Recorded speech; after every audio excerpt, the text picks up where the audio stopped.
बोलो सच्चे दरबार की जय।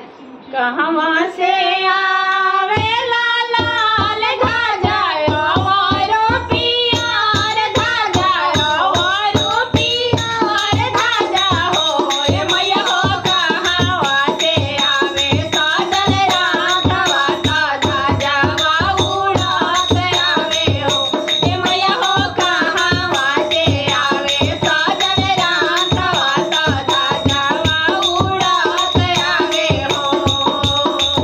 कहवा से आवे लाल ध्वजा आवारो पियार ध्वजा आवारो पियार ध्वजा हो ये मैया हो। कहवा से आवे साजल राघवा ध्वजा उड़ात आवे हो ये मैया हो। कहवा से आवे साजल राघवा ध्वजा उड़ात आवे हो।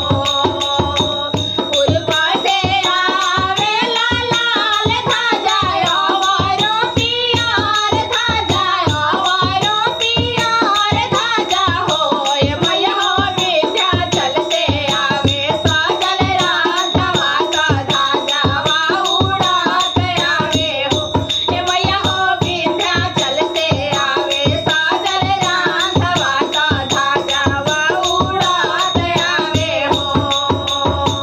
कहवा मेरा खाबो में लाल ध्वजा आवारो पियार ध्वजा आवारो पियार ध्वजा हो ये मैया हो। कहवा में रखबो साजल राघवा ध्वजा उड़ात आवे हो ये मैया हो। कहवा में रखबो साजल राघवा ध्वजा उड़ात आवे हो। अंगना में रखबो में लाल ध्वजा आवारो पियार ध्वजा आवारो पियार ध्वजा हो ये मैया हो। देवा घर में रखबो साजल राघवा ध्वजा उड़ात आवे हो ये मैया हो। देवा घर में रखबो साजल राघवा ध्वजा उड़ात आवे हो।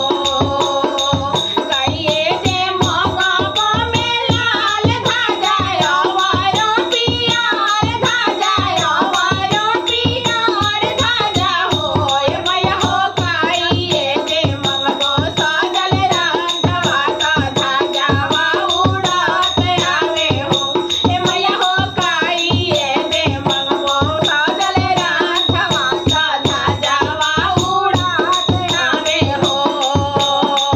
धन पूसा मंगबो में लाल ध्वजा आवारो पियार ध्वजा आवारो पियार ध्वजा हो ये मैया हो। अमर सोहाग साजल राघवा ध्वजा उड़ात आवे हो ये मैया हो।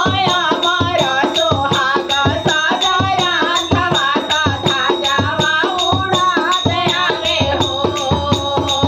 कहवा से आवे लाल ध्वजा आवारो पियार ध्वजा आवारो पियार ध्वजा हो ये मैया हो। कहवा से आवे साजल राघवा ध्वजा उड़ात आवे हो ये मैया हो। कहवा से आवे साजल राघवा ध्वजा उड़ात आवे हो। बोला सच्चे दरबार की जय।